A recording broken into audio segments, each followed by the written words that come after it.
Em nome do Dr. Marcos da Costa, em nome do Dr. Humberto Luiz Borges Durso, em nome de 160 conselheiros, da qual eu tenho o prazer de fazer parte, o nosso muito obrigado, doutor Françoso, por mais uma vez o senhor disponibilizar uma manhã sua e vir aqui proferir uma palestra que eu não tenho dúvida de antecipar, que, como todas as outras, será brilhante.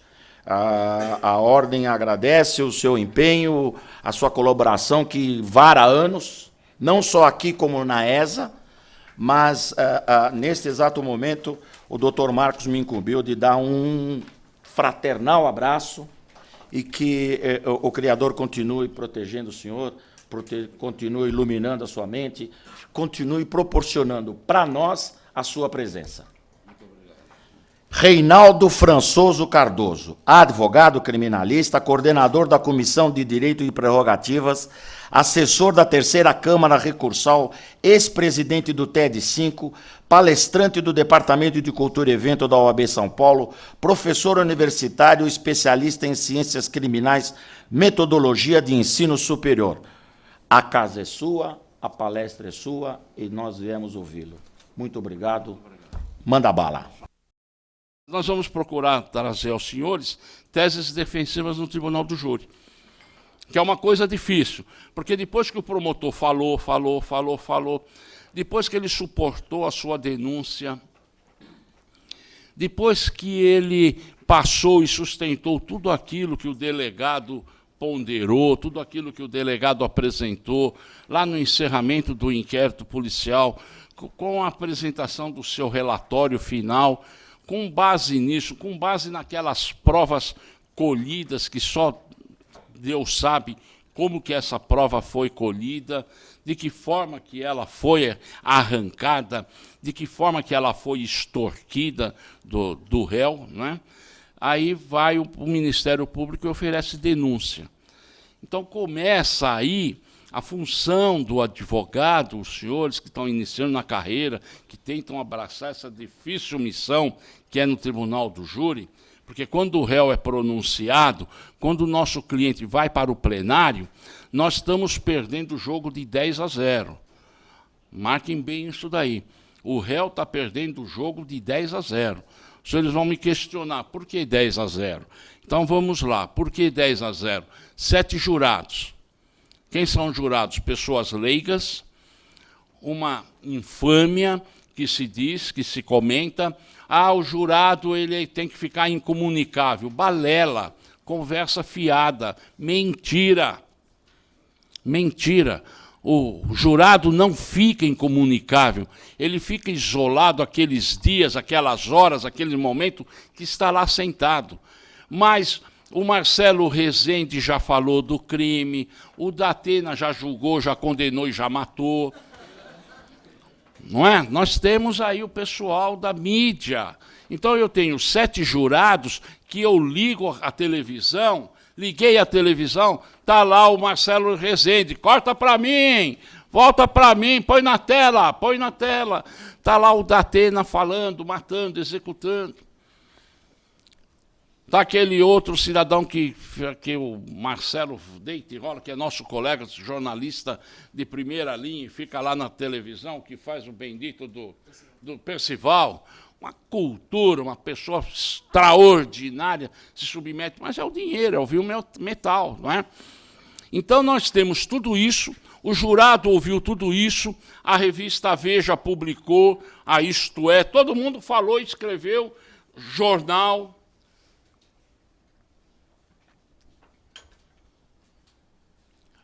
Vou para o plenário do júri, os jurados estão incomunicáveis. Como incomunicável?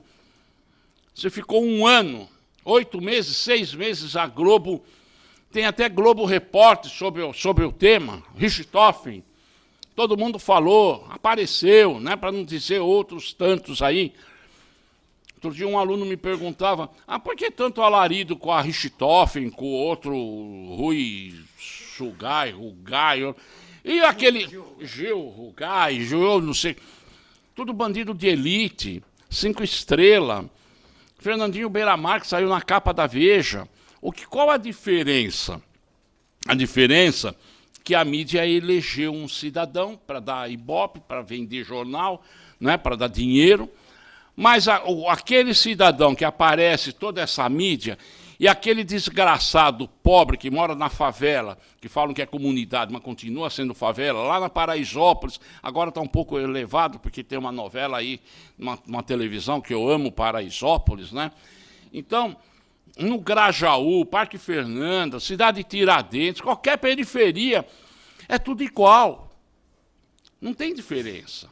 É que um eu faço lá em meia hora o plenário do júri, o outro da Ibope, fico lá além do peça, faz mostra vídeo, mostra um monte de coisa. Mas o esquema, a formatação é a mesma, é a mesma. Aquela prova, aquela discussão, aquele caso que levou 5 dias, todos teriam que ser assim. Todos teriam que ser assim. Mas vão os doutores e as doutoras. Nós arrolamos 5 testemunhas, para ouvir em plenário, e vamos para o plenário. O promotor tem mais 5, são 10 testemunhas. Não é caso de repercussão, o juiz já vai chamar a gente lá na salinha dele e vai dizer: doutor, o senhor vai ouvir todas as testemunhas? Quem faz júri aí já deve ter passado por isso. Doutor, elas já foram ouvidas em plenário, elas vão ser ouvidas em plenário, aquilo que elas já falaram na delegacia, já falaram na instrução, mas elas vão falar agora para quem vai julgar o réu. É muito importante isso. É muito importante essa versão que ela vai dar. É importante e perigosa, porque se ela escorregar, ela pode condenar, como ela pode absolver o réu. Agora, nós, advogados, não temos que estar preocupados com a absolvição do réu. Aquele dos senhores, das senhoras, doutores e doutoras, que tentarem entrar numa demanda criminal, uma demanda judicial, para absolver o réu, eu condeno o réu. Eu condeno. A função do advogado não é absolver o réu. Claro que é uma delas, mas não é a primordial. A primordial é fazer justiça, é a aplicação da pena justa. O excesso de defesa condena, o excesso de acusação absolve. Quando o promotor está apaixonado, quando o advogado estiver apaixonado pela causa, renuncia, subestabelece, cai fora. Eu não posso me apaixonar pela causa, nunca. Por isso que eu não advogo para parente, para mulher, para tio, para filho. Não posso usar não a razão e usar o coração. Eu vou fazer besteira. Então, não posso me apaixonar pela causa, nunca. Quando eu estiver apaixonado, eu renuncio. Porque senão eu vou perder o chão e posso fazer besteira. E o advogado, e nós não aprendemos isso na nossa academia, ele não está lá litigando, ele não está lá brigando. Advogado é bombeiro, advogado é conciliador, advogado é da paz de amor. Se eu tenho um homicídio que não dá para absolver o réu, mas é um homicídio triplamente, duplamente qualificado, mas eu tenho prova consistente, eu tenho prova substancial que dá para afastar aquelas qualificadoras, por que eu vou pedir? Claro, se for evidente, lógico que eu vou pedir absolvição, mas muitas vezes eu não tenho essa prova maciça para os jurados. E jurados não é bobo. E jurado não quer fazer justiça. Jurado quer pena de morte. Ele ouviu o Datena vários meses, ele ouviu o Marcelo Rezende, ele leu na Veja, ele viu no Fantástico, ele viu num monte de lugar. Então, aqueles minutinhos de incomunicabilidade é falácia, é mentira. Quando ele entra, opa, o senhor é juiz, opa, agora eu vou fazer justiça. Quem de nós, qual dos jurados ali que não teve... Eu não fui nunca vítima, graças a Deus, eu nunca fui vítima de um furto, sim, mas de um roubo, mão armada, revólver, para, joelho, encosta, como a gente tem visto. Mas os jurados, às vezes, já foi. Um amigo, um vizinho, já foi. E é aquele momento que ele tem para se vingar.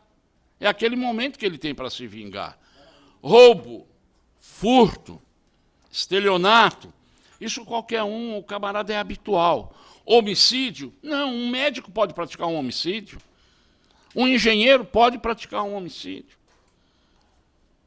Eu advoguei recentemente para um engenheiro, um camarada aí de uma multinacional, um cara fantástico. Ele estava no shopping, um shopping famoso aí, chegam dois mulambentos lá, dois moleque, faz um gracejo para a mulher e para a filha do cara.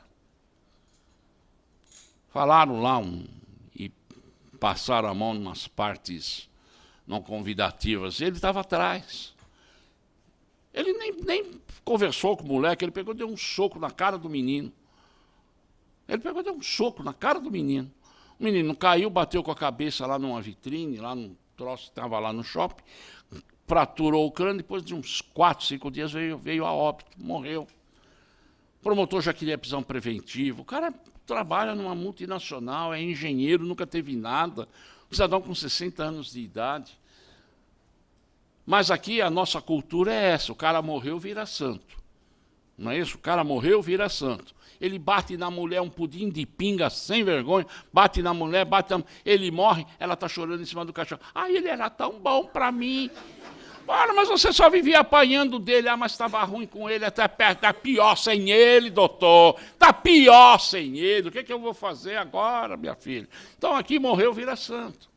E esse cidadão queriam já prisão preventiva, etc. Isso foi num shopping, num domingo à tarde. Os senhores iriam falar, os senhores iriam lutar, os senhores iriam brigar por uma legítima defesa. Legítima defesa eu tenho lá, defender-se de uma agressão atual, iminente. Não é? Eu tenho. Então eu preciso conhecer o código, eu preciso estudar. Ora, mas eu tenho uma tese de defesa que eu posso utilizar, ele vai ser condenado. Dupla qualificadora. O promotor denunciou esse cidadão com uma dupla qualificadora. Recurso que impossibilitou a defesa do ofendido é um chavão, é como reclamação trabalhista, né? 13º, insalubridade, aviso prévio e qualquer outra coisa que eu for apurar. Aí depois eu quero receber 30 mil, dá 2 mil, eu faço acordo. É mais ou menos isso. O promotor chuta, ele pede lei em cima e vamos ver o que acontece. Como recurso que dificultou a defesa do ofendido, motivo fútil, mexer com a tua mulher, então vai lá mexer com a tua mulher, com a tua filha, quero ver a reação que você vai ter. Mas eu tenho um instituto que fala em lesão corporal seguida de morte, dolo no antecedente e culpa no consequente. Eu preciso conhecer. Então vamos brigar. Doutor, 4 anos, ele vai ser condenado, eu sei que ele não vai fazer nunca mais nada. Já até cumpriu a pena, o cidadão. Por que isso daí? Porque não, ficamos lá, varamos a noite, ficamos brigando, chega no final, vamos lá na sala especial para julgamento, lesão corporal seguida de morte. Deu o resultado. Deu exatamente o resultado. Então, essa é a função do advogado, adequar, lutar, brigar para que ele receba uma pena justa. Então, nós temos que tomar cuidado nas teses defensivas, primeiro com as nulidades. Por que primeiro com as nulidades? Porque nós temos muitas nulidades num processo. No inquérito policial não posso falar em nulidade, porque é uma peça administrativa, é uma peça informativa, mas eu posso falar em irregularidade. Nulidade é só no processo penal. Só no processo penal. O processo penal está instaurado a partir do momento que o juiz recebeu a denúncia. Recebeu a denúncia, está instaurada a ação penal. Então, a partir daí, eu passo a administrar as nulidades. E não são poucas, não são poucas. Eu vou trabalhar com problema de prescrição, eu tenho que ver para arguir uma nulidade, eu preciso verificar se realmente gerou, se deu um prejuízo à defesa ou alguma das partes. Se não deu prejuízo, não vou falar em nulidade, não é? Mas eu tenho que tomar cuidado. Citação. Gente, o que tem de citação errada, advogado não lê certidão de oficial de justiça. Advogado não tira xerox, não tira peças do inquérito policial. Eu, quando sou constituído, a primeira... mas a delegacia... Isso, o próprio estatuto não é benéfico a nós, porque no artigo 7º lá do estatuto, do nosso estatuto, nós fazemos parte aí da Comissão de Prerrogativas e sofremos barbaridade, sofremos... E a advocacia, é lamentável dizer isso, está em baixa, está todo mundo tripudiando em cima da advocacia. Eu ainda conversava agora há pouco lá naquela sala ali, a partir da porta de vidro, nós ficamos aqui entrincheirados semanas. A gente mal saía para trocar de roupa, tomar um banho, trocar de roupa, comer alguma coisa, ficamos trancados ali na época da ditadura, defendendo as coisas. Batoque, Zulaê, Márcio Tomás Bastos, a gente fazia Raimundo Pascoal Barbosa, um monstro, um fenômeno, advogado dos advogados. A gente ficava trancado, nós estávamos trancados. Laércio Laurelli, desembargador, que era advogado. Hoje você fala em prerrogativas, com toda a luta que faz o doutor Ricardo, toda a sua equipe, o pessoal está tripudiando. É delegado, é juiz, é promotor, etc. Mas nós temos que enfrentar. Não existe hierarquia. Não existe hierarquia. Eu vou despachar uma petição, eu tenho medo. Eu tenho medo de entrar e falar com o juiz. Eu tenho medo de falar com o promotor. Eu tenho medo de falar com um delegado. O advogado entra no distrito, ele nem sabe que para entrar no distrito policial ele tem que entrar pela porta. Nós temos advogados que não sabem por onde entram. Alguns entram pelo camburão, outros entram pelo fundo.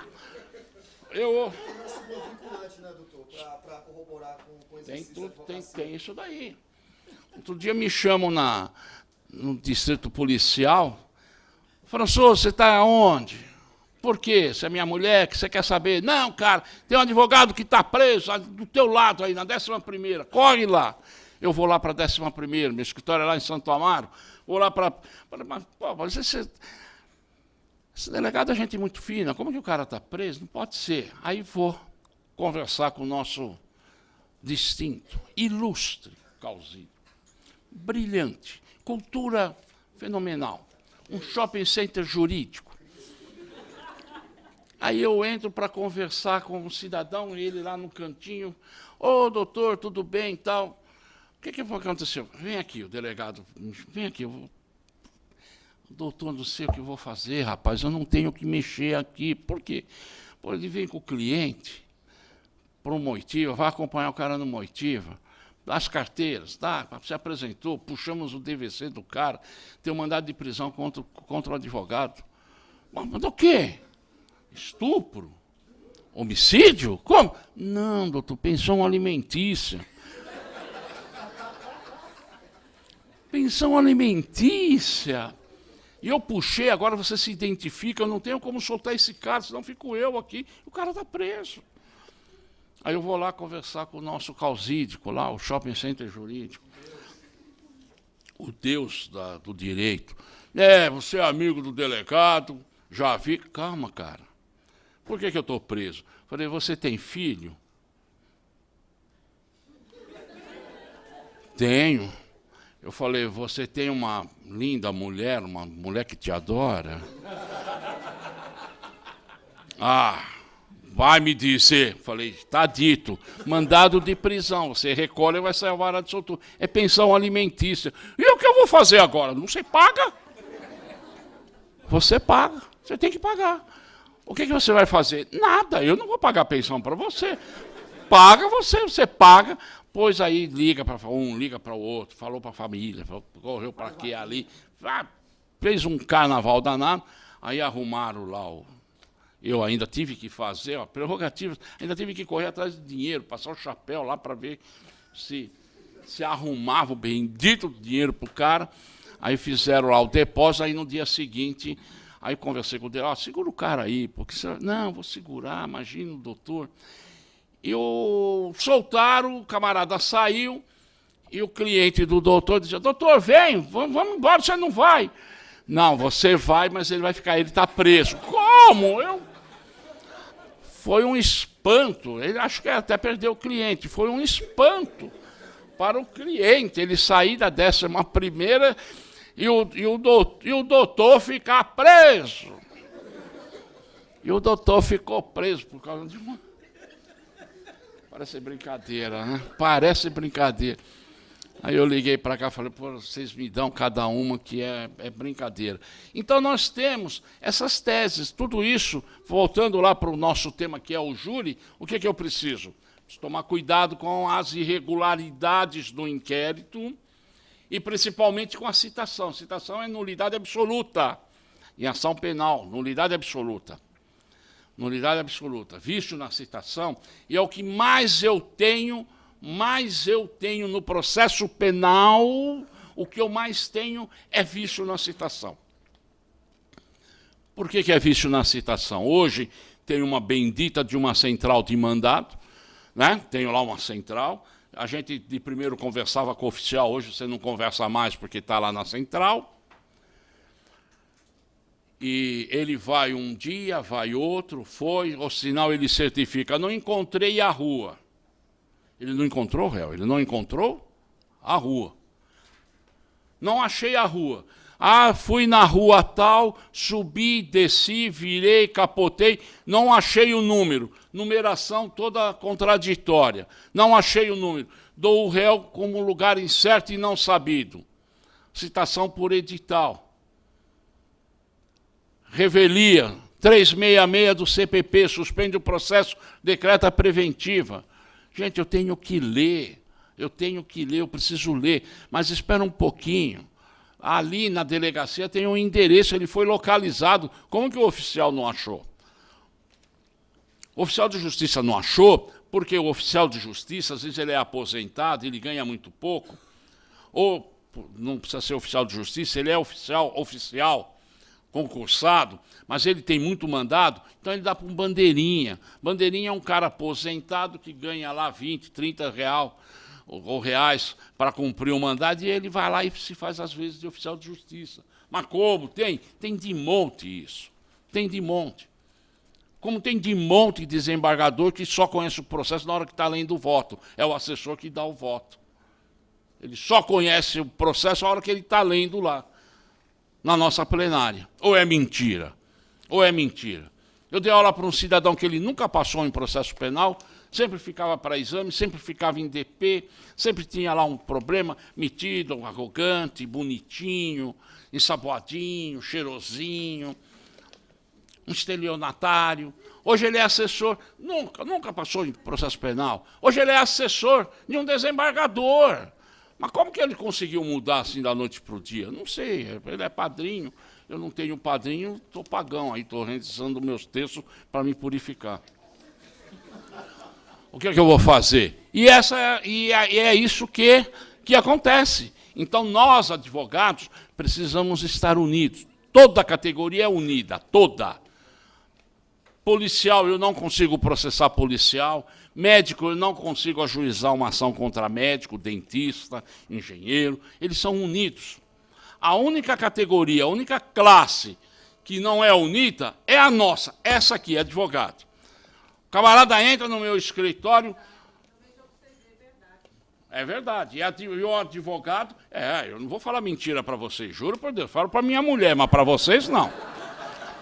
Para minha mulher, estou toda hora falando mentira. Entro de costas em casa quando eu chego de madrugada, porque se ela acorda, eu digo, eu estou saindo. Então eu entro de costas, não é? A gente tem que saber, o crime nos ajuda muito.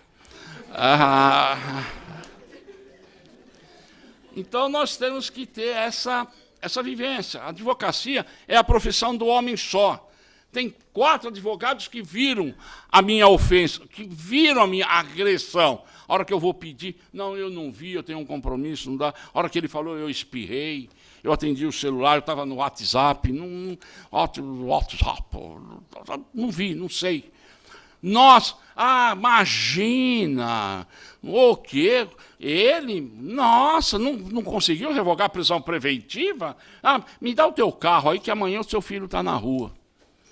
A mulher dá o carro, aí depois ele aparece morto, aí ele não sabe por que ele está morto. Então a advocacia e a criminal, eu tenho que atravessar o lodo Pantanal sem sujar a sola do sapato. Não é fácil. Hoje eu tenho o Big Brother, nós somos Big Brother. Quando eu chego no escritório, o cliente já está sabendo, porque ele já viu no site do TJ o que aconteceu. Então, se eu não vi o processo, não adianta eu falar para ele que eu vi, porque ele já sabe que eu não vi. Não posso mentir, jamais mentir para o cliente, jamais. Jamais. Ainda mais hoje que eu tenho uma empresa aí que administra tudo isso. Eles administram vida até de juiz, até de promotor, de todo mundo, ainda mais de... Tem uma empresa aí que administra essas situações. Preciso tomar muito cuidado. Não posso mentir na advocacia. Então, eu tenho que tomar cuidado nesse momento da citação. Por quê? Porque quando o juiz manda citar por edital, tá em lugar incerto e não sabido, aí vem lá o promotor ou a estagiária e coloca lá, cite-se por edital. Cite-se por edital. Tá bom, cite-se por edital. Não, essa citação é nula. Doutor, vamos revogar isso aí, reconsidere esse despacho, porque, de acordo com a certidão, não é o réu que não foi localizado. Não foi o réu. Quem não foi localizado foi a rua. Quem não foi localizado foi o número, não o réu. O réu está lá, o réu mora lá. Está ali. A rua não existe nos mapas. Eu tenho um caso de Santo Amaro que eu tirei xerox da folha da página telefônica e juntei e falei para o juiz, ó, está aqui, ó. Como que o oficial... Ele está respondendo uma sindicância. E agora fica me perseguindo, fica me fazendo ameaça. Falei, você é mentiroso, o referido é verdade e dou fé. Como que eu vou derrubar isso aí? Você diz que a rua não existe? Eu estou mostrando que está na lista telefônica, tem aqui, está no Google, você entra lá, você vê, está aqui. Ó. Ainda pedi para o cliente tirar foto da casa dele, não existe um número desse tamanho enorme lá, o oficial não enxerga isso. Então nós precisamos tomar cuidado, porque esses vícios é muito importante para a defesa. Né? É muito importante para a nossa defesa.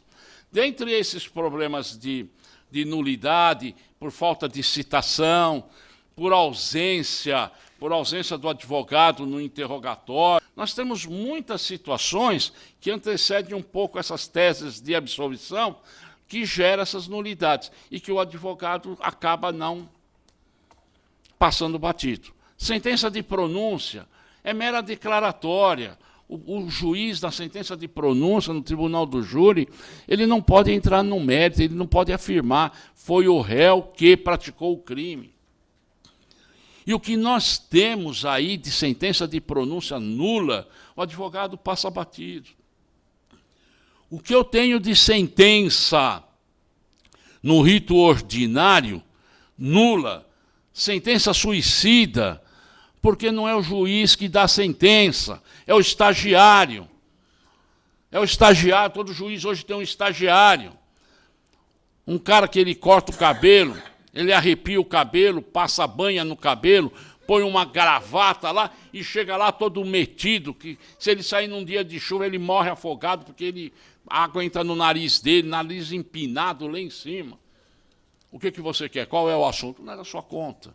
Eu vou falar com o juiz, eu vou conversar. Mas o juiz não atende, não atende. O juiz não fala com o advogado, mas ele vai me ouvir. Ele é deficiente auditivo, então ele vai me ouvir. Eu tenho que fazer prevalecer minhas prerrogativas. O defensor número 1 das prerrogativas sou eu. Sou eu. Em Santo Amaro tinha um juiz que não deixava, hoje ele é desembargador, graças a Deus, ele que se dane aí no tribunal dele, não sei lá como é que ele está, mas ele não deixava o advogado entrar na sala. Ele não queria que o advogado sentasse. Ele mandou retirar todas as poltronas da sala para não sentar ninguém. Estagiário tem que fazer audiência, tem que fazer estágio, tem hora atividade. Não sei para quê, mas tem hora atividade. Às vezes eu entro na sala de audiência, tem um monte de gente, aí todo mundo combina, vamos hoje no fórum? Vamos. Então, todo mundo vai para o fórum. Aí vão de meia preta, mini saia, todas bonitinhas, aquelas pernas torneadas, todas chamazonas, pintadinhas e tal, e sentam lá. Aí eu chego e pergunto, qual é a faculdade que você está estudando? Na faculdade X. Você está fazendo o quê? Estágio. O que é esse processo? Ah, não sei, eu só estou anotando. Então, que estágio você está fazendo? E esse juiz ele não deixava ninguém entrar, eu era vice-presidente lá pelos idos. Então vamos fazer o seguinte, gente, marcamos um dia e vai todo mundo entrar na sala e nós vamos sentar no chão. Quero ver ele pôr a gente para fora. E sentamos no chão. No dia seguinte ele mandou colocar todas as poltronas de volta. Então nós precisamos brigar reivindicar. Precisamos litigar pelos nossos direitos. Tá? Então, precisamos tomar cuidado com esse problema da nulidade de citação, precisamos tomar cuidado com a ausência do advogado no interrogatório, precisamos tomar cuidado com a ausência do defensor público. Precisamos tomar cuidado com a ausência do defensor público. Nós precisamos tomar cuidado com o defensor público, eles dizem que não são advogados, tanto que eles não colocam o número da OAB. Outro dia eu arguí em preliminar, litigância de má-fé, ilegitimidade de exercício ilegal, com a cara de defensor público, não está a identificação dele aqui de OAB, não sei quem que é o cara.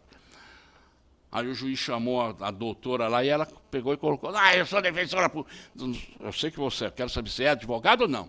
Para ser defensora pública, você não tem que estar na OAB, então você tem que colocar o teu número aí. Identifique, está no estatuto. Está no estatuto. Está no estatuto. Eu faço o cartão de visita, eu tenho que colocar o número da OAB. É falta ética.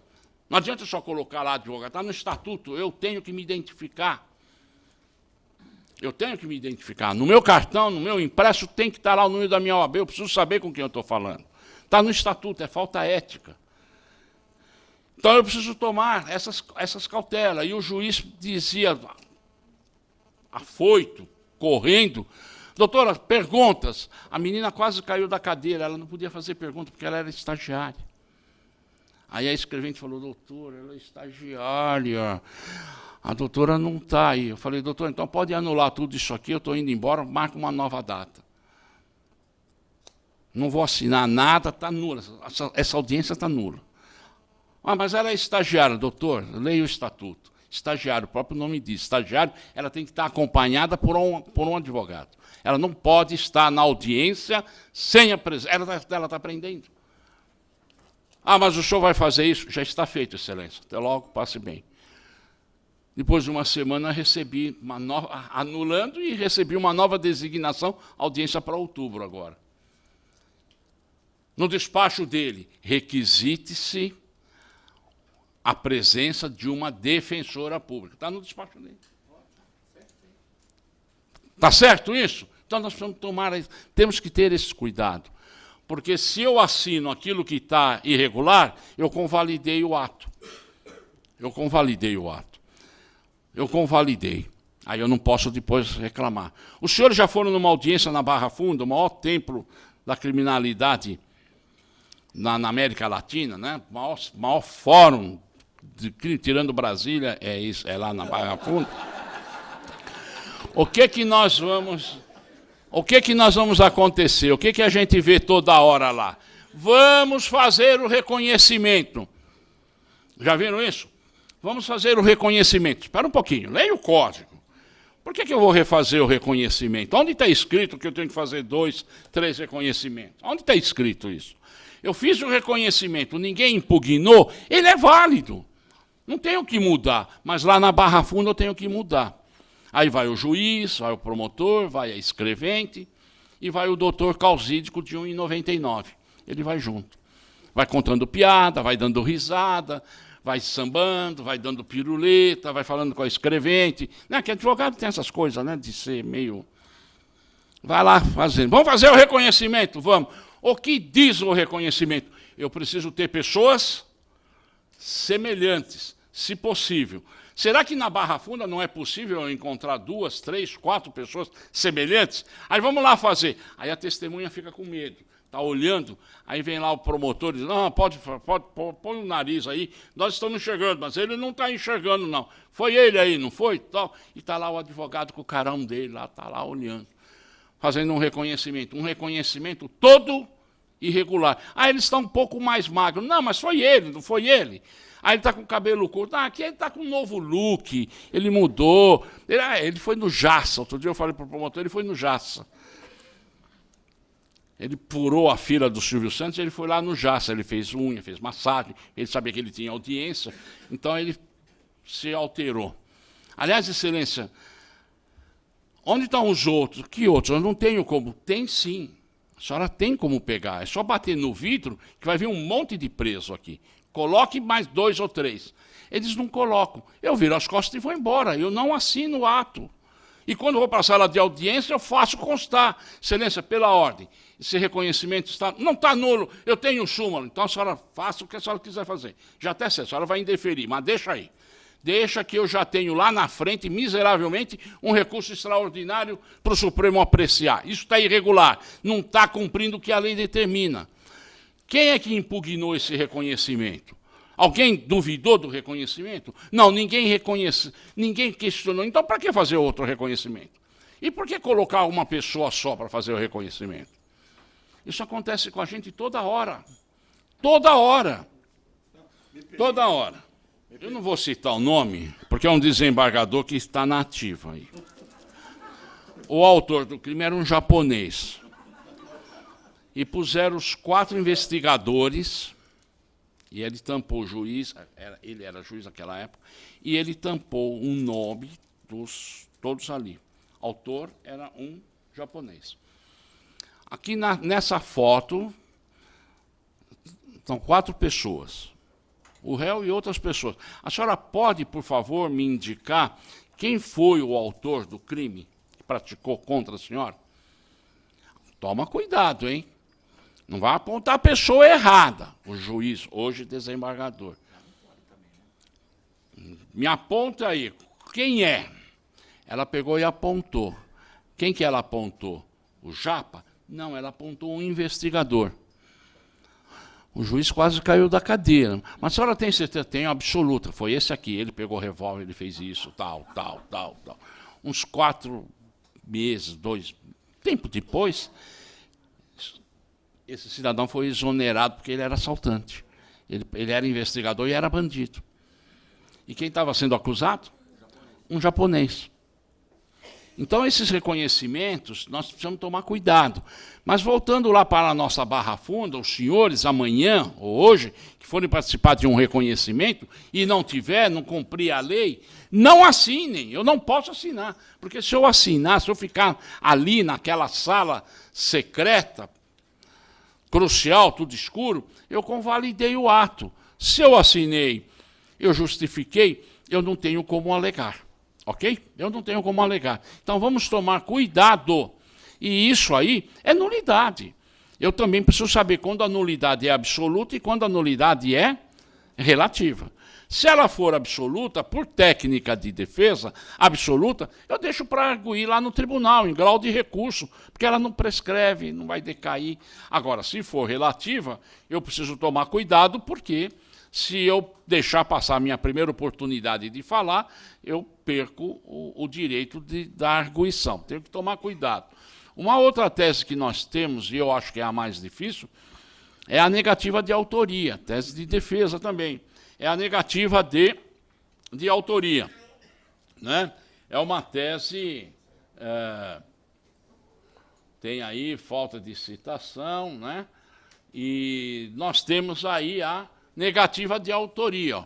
Negativa de autoria é uma tese muito complicada. Por que é uma tese complicada? Porque o crime ele pode ser praticado por uma só pessoa, como ele pode ser praticado por várias pessoas. Está lá no artigo 29 do Código Penal. Quem, de qualquer modo, concorre para a prática do crime. Não é? Então, eu preciso ter esta cautela. Eu preciso saber qual foi a participação. Qual foi a participação do cidadão? Se não tiver prova da participação dele, nem que seja de menor importância ou não, negativa de autoria. Teve o fato, mas o meu cliente não estava lá presente. Eu tenho um álibi, eu tenho uma nota de hotel, uma passagem de avião, eu tenho alguma coisa substancial que vou provar que naquele momento, naquela hora, naquele dia, ele não estava lá. Isso é negativa de autoria, é uma tese defensiva. Está lá no artigo 386. Está lá no artigo 386 do Código Penal, inciso 5, do Código de Processo Penal. Eu tenho que arguir, preciso fundamentar. É difícil? É difícil. Acontece? Acontece. Françoso, você já conseguiu? Muitas vezes. Muitas vezes. Negativa de autoria. É uma tese. eu tenho o estado de necessidade. Durante todos esses anos que eu milito, me formei em 1970, como eu disse aos senhores, estado de necessidade é algo que está na lei, está no Código, está aí no Código, artigo 24, né, no Código Penal. A gente ouve na aula, o professor de penal já dá sempre aquele exemplo da laranja que está em alto mar. Agarrei, né, só uma laranja, uma tábua. Os exemplos são sempre os mesmos, não muda. O professor não muda o exemplo. Ele pega lá do Nelson Hungria, pega do Basileu Garcia, ele não muda, não muda. Você pegar o livro não muda. Os livros são os mesmos e hoje continuam sendo os mesmos. Mas pode ocorrer, está aí, pode acontecer. Não houve a participação do agente, não posso eu simular uma situação para transformar em estado de necessidade, para depois eu querer, não posso me beneficiar da minha própria torpeza. Isso não. A coisa tem que acontecer. Aconteceu na hora. Deu pane na hélice lá, no motor do avião. Estou com a embarcação em alto mar, estou indo para a Ilha das Cobras para pescar. Joga cerveja no mar. Não, vou jogar cerveja, você está louco. Eu jogo o Joaquim, que não sabe nadar, ele morre lá. Cerveja não, pô. Então, eu tenho que... Joga cerveja. Joga a sogra. Não posso. Eu tenho que ter essas cautelas, né? Preciso ter toda uma cautela para depois... E assim, na aviação, ele... fica rodando, vai queimando combustível, né? Tivemos agora com o Hulk, um herói, o piloto, que soube descer a aeronave para não matar toda a família. Isso é estado de necessidade, a coisa acontece num repente, né? No estado de necessidade. Aí nós temos depois aqui aquilo que chama-se de legítima defesa. Deixa eu pegar aqui o meu roteirinho.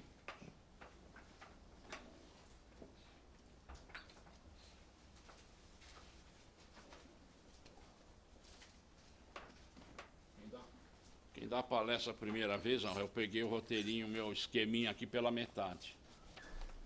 Então, eu tenho aqui a legítima defesa. A legítima defesa, hoje, no júri, para nós, advogados, ficou um pouco mais fácil a quesitação, né?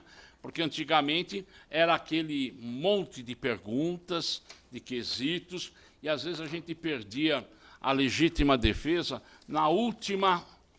A gente perdia a legítima defesa na última quesitação. Hoje está lá, absolve o réu, não precisa nem fundamentar. Absolve o réu, absolve e acabou. Mas a legítima defesa é uma situação assim bem também difícil, né? Agindo moderadamente, como que eu vou fazer para agir, explicar esse moderadamente? Eu posso dar 10 facadas no cidadão e ter agido moderadamente. Ele só me soltou do pescoço, a hora que eu dei a 10ª facada. Não é? Como que eu vou fazer? Maguila, o antigo Maguila e o falecido Nelson Ned. Ué, dei 20 facadas no Maguila e só depois da 20ª é que ele me soltou. Então, o que é agir moderadamente? Né? Não, mas tem o excesso, etc. Mas eu tenho que ter esse cuidado, distanciar. Eu preciso distanciar a legítima defesa, eu preciso identificar a legítima defesa do estado de necessidade. Qual é a diferença? Poucas vezes eu ouvi isso na faculdade. A diferença entre estado de necessidade e legítima defesa. Os senhores que estão fazendo academia aí, que estão estudando, não sei se já ouviram essa... O professor fala do estado de necessidade, fala do estado de necessidade, mas a diferença fundamental. Ao estado de necessidade, o agente ele defende-se de um perigo, né? Defende-se de um perigo. Na legítima defesa, ele defende-se de uma agressão, injusta, atual, iminente. Se não houver agressão, eu não posso falar em estado de necessidade. Eu não posso falar. Eu vou falar, se houver perigo, vou falar em estado de necessidade. Hoje está na moda, né, o pitbull aí. O cara levando o pitbull, o camarada vem, solta e vai pegar a perna da pessoa. Então pode. Hoje eu posso usar mais, em razão, até no mundo animal, dessa violência aí, o estado de necessidade. Vou defender-me de um perigo. Vou defender-me de um perigo. Estou fugindo de um bandido, invadir a residência de outro. Opa, invasão de domicílio. Está invadindo a minha casa. Não, espera um pouquinho, estou correndo do perigo. Estou correndo de um perigo. Né? Estou correndo de um perigo. Então, precisamos ter esta cautela. Nós temos aí também o problema do crime impossível. É outra tese que a gente tem e que pode ser usado no Tribunal do Júri. Crime impossível.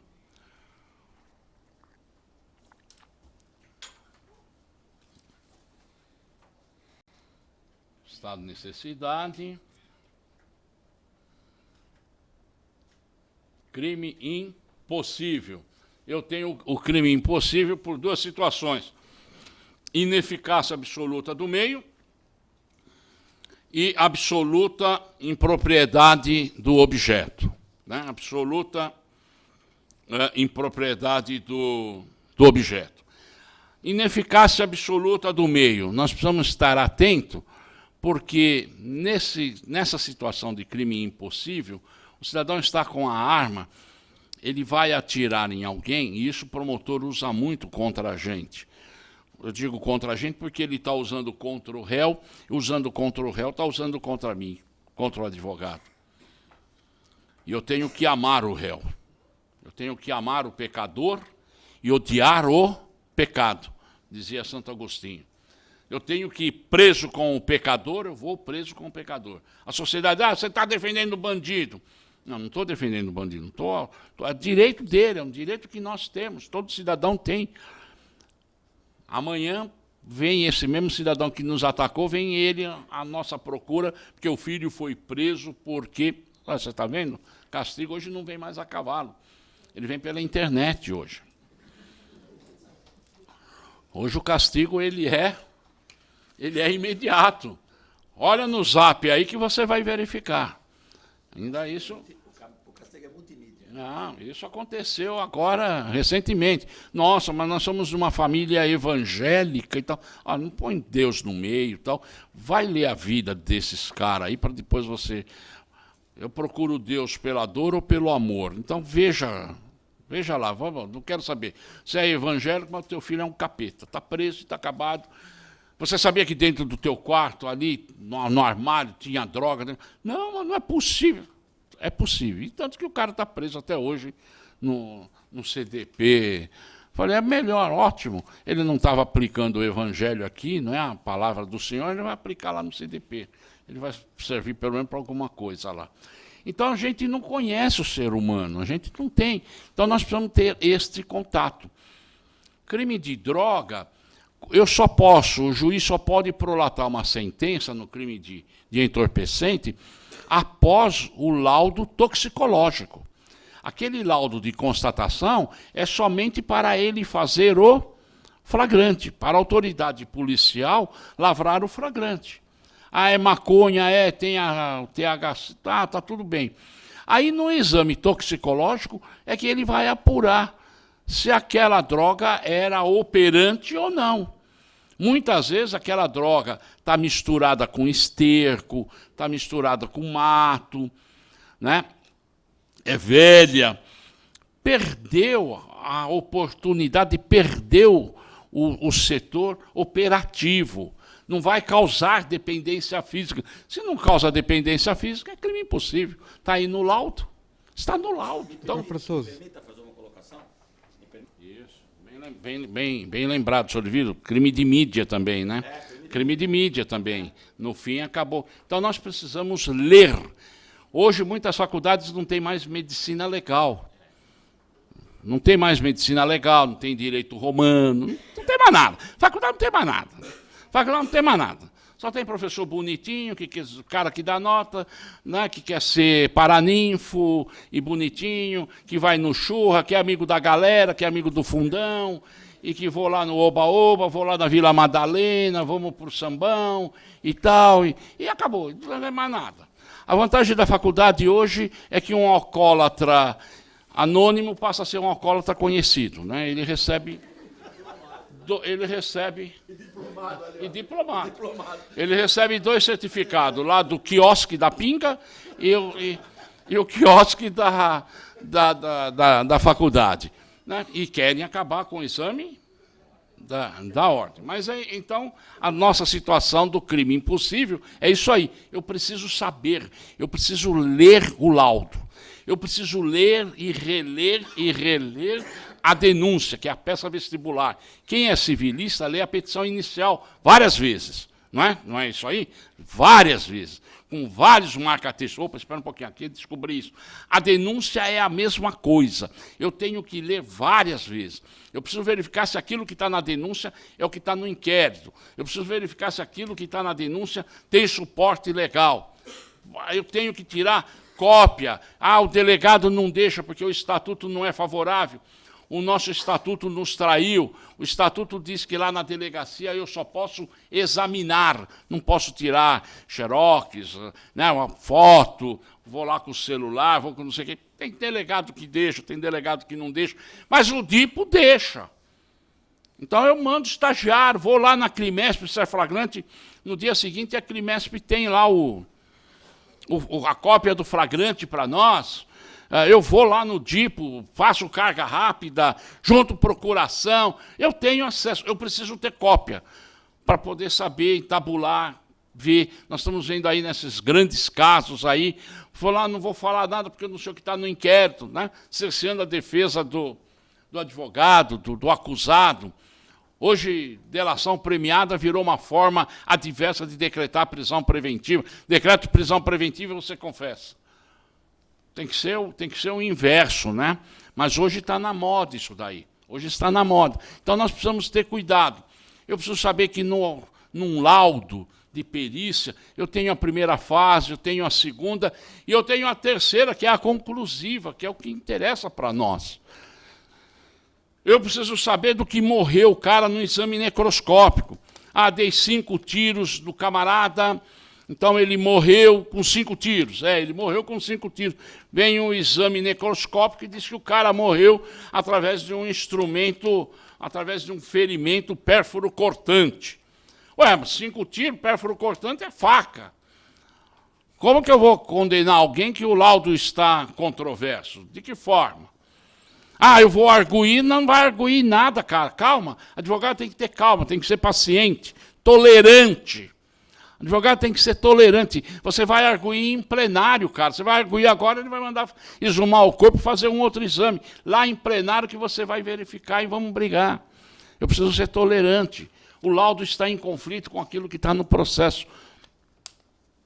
E o exame, o crime impossível, é exatamente isso aí. Eu preciso ter esta cautela. Aí vem o promotor e diz, doutor, é crime impossível, a arma estava inoperante. Mas se ele consertar a arma, ele pode usar. E se ele consertar, ele vai levar 6 meses. O que interessa, doutor, direito penal, é a data do fato, a data lá do crime, o momento. No momento ela era operante? Não. Então acabou. Vai fazer faculdade outra vez, doutor. Vai lá estudar. O senhor não é promotor de justiça, o senhor é promotor de acusação. Vai para lá, o senhor tem psicose acusatória. O senhor tem psicose acusatória, vai para o manicômio, você é louco, cara. Permissa vênia, vai lá se embrulhar com as tuas estagiárias, lá com as tuas menininhas, vai lá. Você está louco? Acusar, você acusa. Acusar, você acusa. Cuidado, Buda dizia, quando você põe o dedo indicador acusando alguém, você tem 3 contra você. Toma cuidado com isso aí. Eu preciso ter essa cautela. No processo penal, nós temos aquilo que chama-se nexo causal. O senhor já deve ter ouvido falar, pelo menos ouvido falar. Né? Às vezes não sei o que é, mas ouvi falar, já ouvi. É nexo causal. Então, eu preciso saber o quê? Que houve um liame, houve entre aquela conduta. Né? Eu já tive um júri, eu não gosto de contar, mas para ilustrar, às vezes é preciso. Nexo causal. O cidadão foi absolvido. Por que ele foi absolvido? Ele era um policial, estava fazendo um bico numa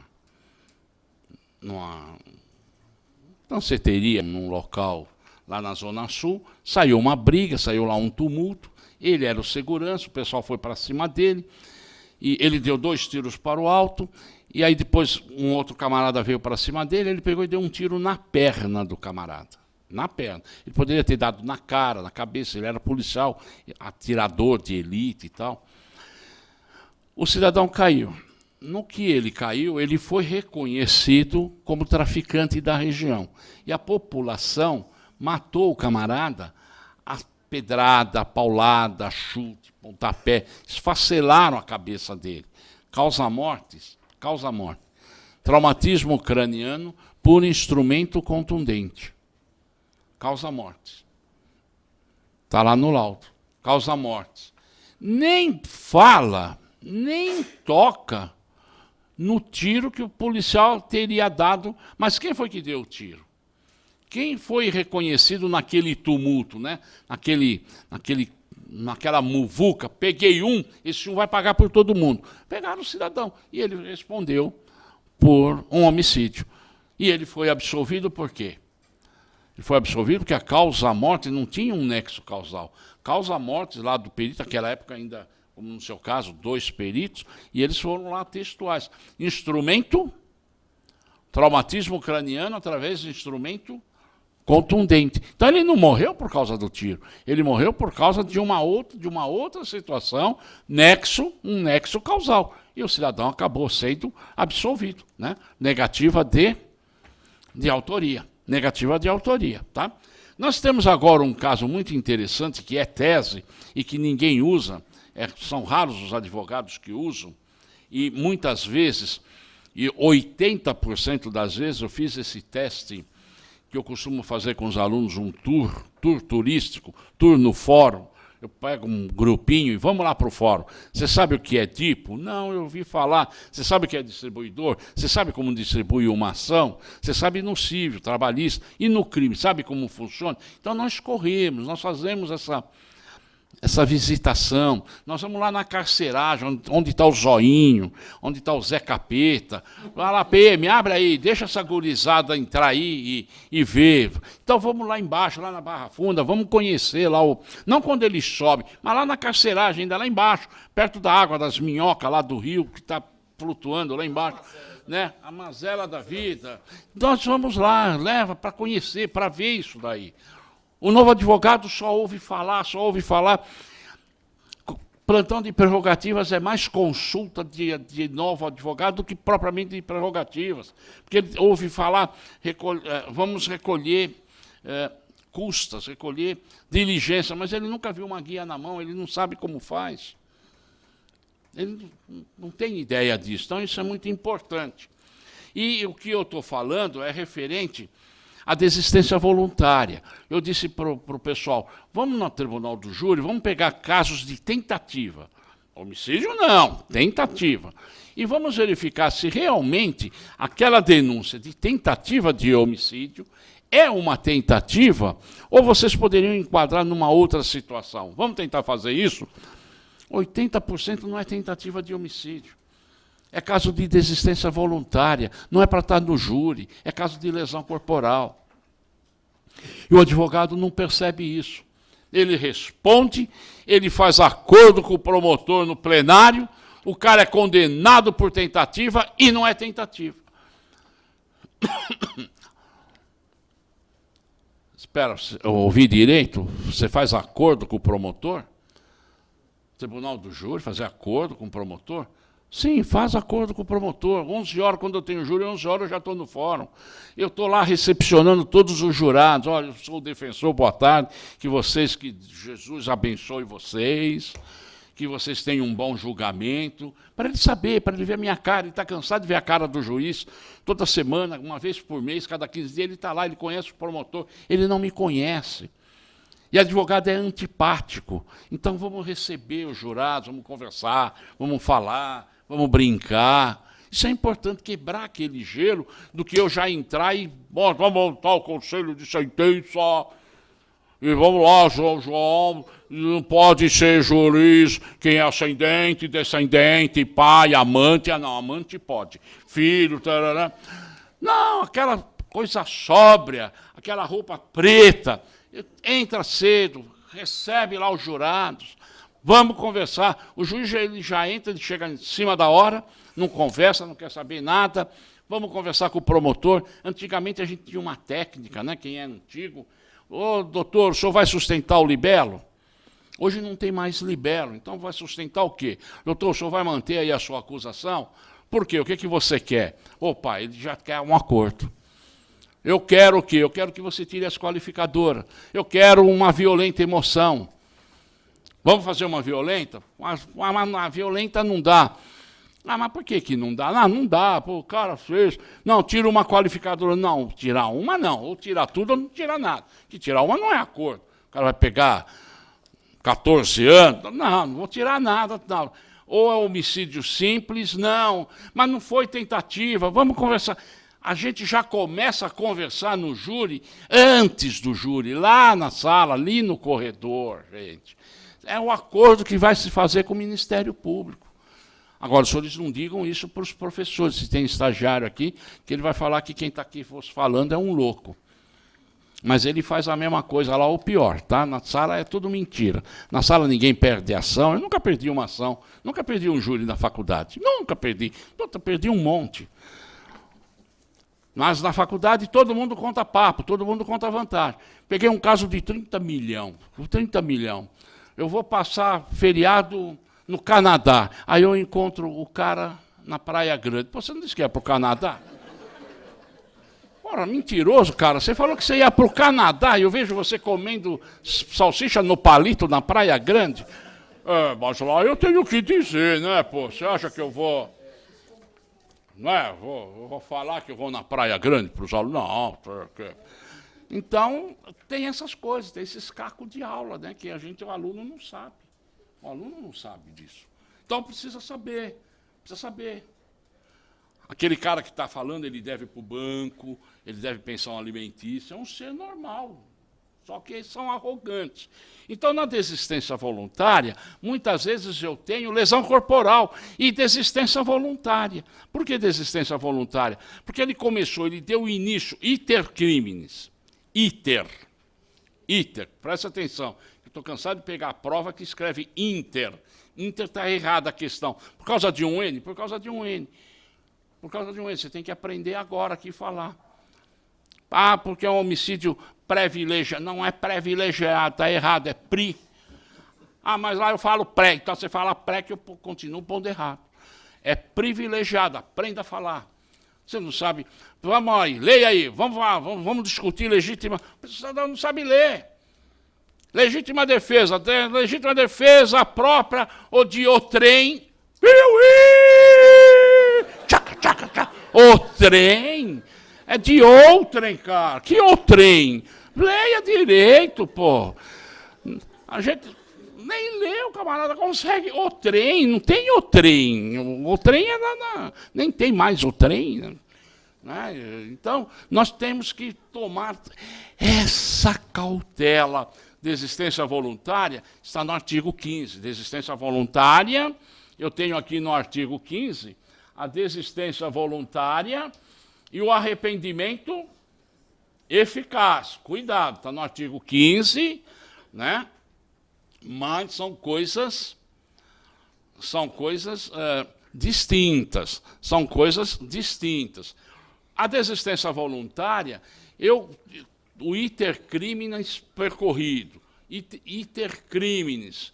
Eu dei um tiro, estou com a arma na mão, empunhada, posso atirar mais vezes, e sem intercessão de ninguém, por esponte própria, eu interrompo o iter criminis. Isso não é tentativa.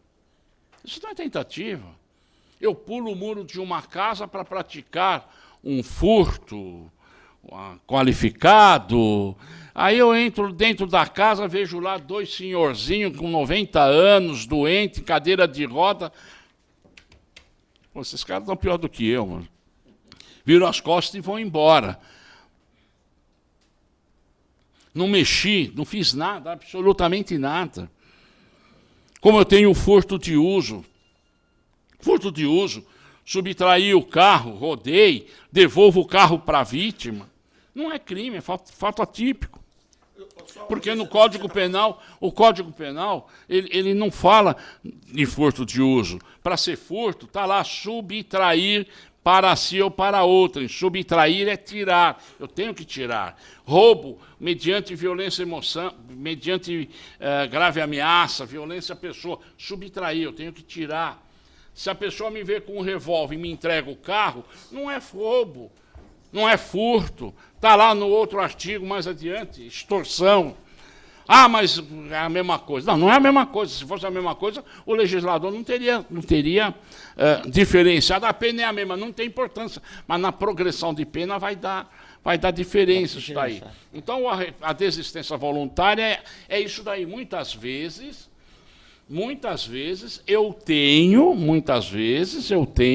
como lesão corporal, que a competência não é o tribunal do júri, porque operou-se a desistência voluntária. E, às vezes, o nosso colega ele faz acordo com o promotor no tribunal do júri com tentativa de homicídio e a lesão corporal. Ele vai pegar meses lá de... Às vezes, a pena já está até prescrita e ele responde por uma tentativa de homicídio. Isso é tese defensiva. Está no artigo 15. O artigo 15 é chamada tentativa abandonada. Né? Artigo 15, tentativa abandonada. Já ouviram isso aí? Não sei se já ouviram. Na faculdade, acho que não ouviram, porque eu também nunca tinha ouvido falar. É tentativa abandonada. Está lá a desistência voluntária, aí vem o arrependimento eficaz. Arrependimento eficaz. Você já usou isso daí? Já usei. Usei um pai que pegou uma criança, ele era guarda segurança de uma empresa, trabalhou a noite toda. No sábado, 6 horas, ele saiu da empresa, foi dormir. A mãe foi para fazer cabelo, pé, tal, essas coisas de mulher de fim de semana, falar dos maridos, né, que rasga o pau dos maridos lá na cabeleireira, lá naqueles negócios. E é isso daí. Casado há 45 anos com a mesma mulher, veja, com a mesma, eu não aguento mais, pô. 45 anos com a mesma mulher. Medalha de ouro das Olimpíadas. Então, vai lá, todo sábado eu sei que eu estou sendo malhado.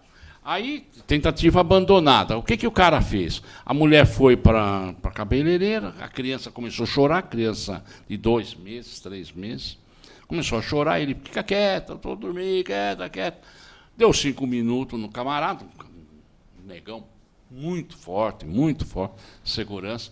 Ele pegou a criança que estava no sofazinho e, cala a boca, quero dormir, e jogou a criança. E ela parou. Ela parou de chorar. Aí, quando ele viu que a menina não se mexia, ele pegou a menina no colo, saiu correndo, gritando pela favela, pegou o carro de um patrício, alguém lá, e levou para o pronto-socorro, para o hospital lá da freguesia do Ó. Chegou lá, fizeram os tratamentos, adequação. A menina conseguiu, foi reativada, sobreviveu, ficou com trauma por causa dos olhos.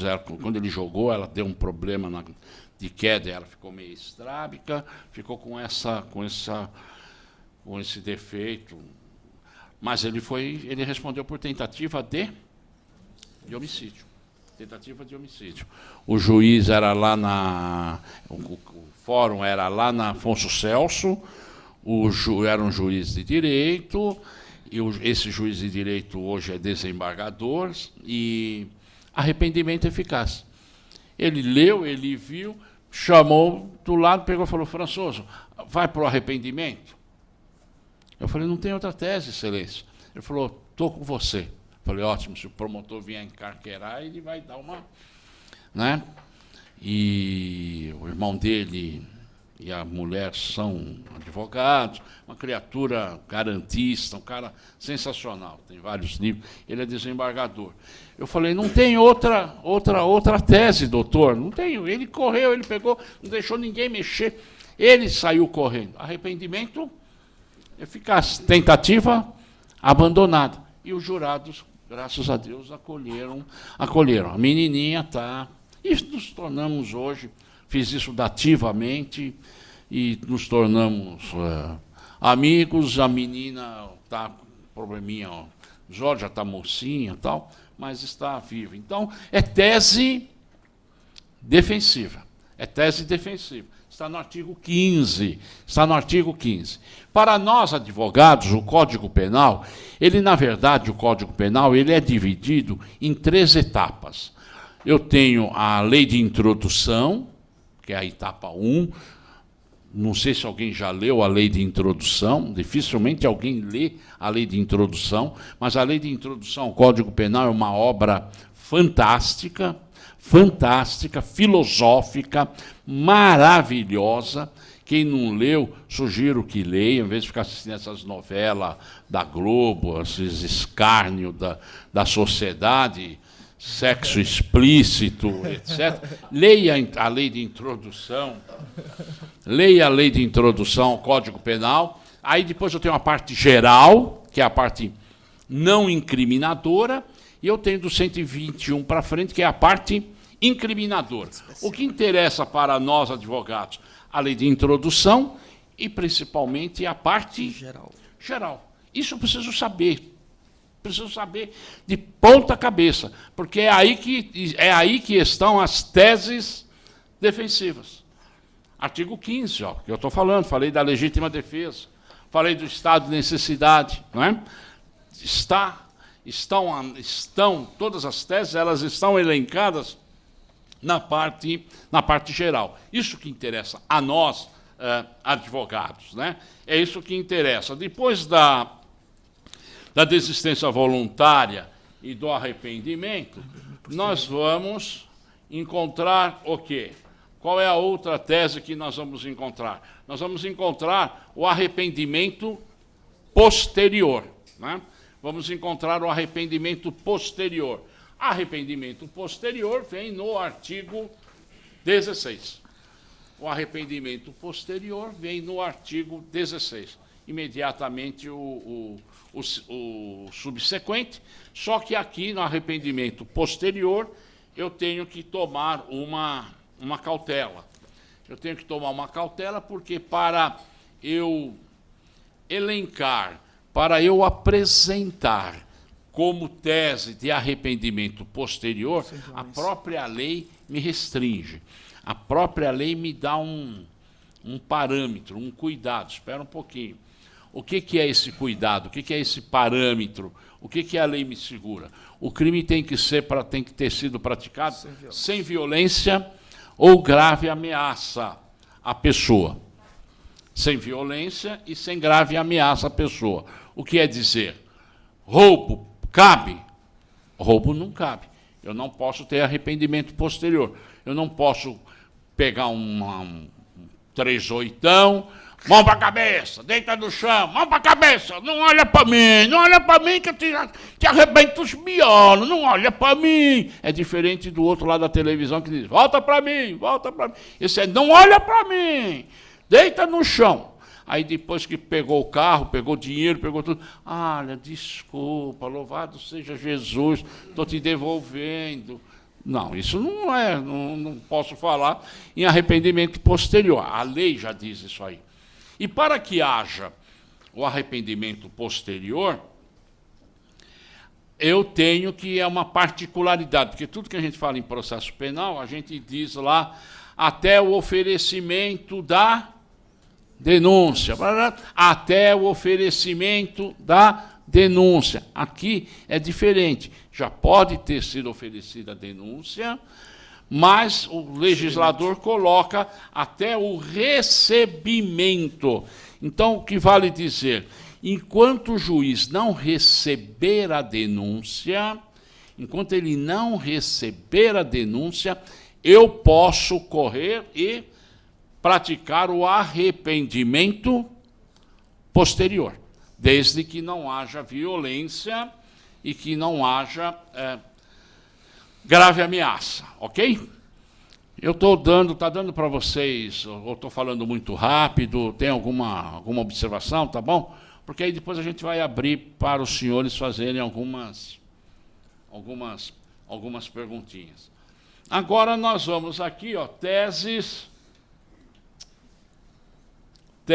da defesa na fase da pronúncia. Aqui que nós temos que tomar cuidado, que eu falei há pouco, porque o juiz não pode entrar no mérito. Ele não pode entrar no mérito. E 80% das vezes de sentença de pronúncia, o juiz entra no mérito.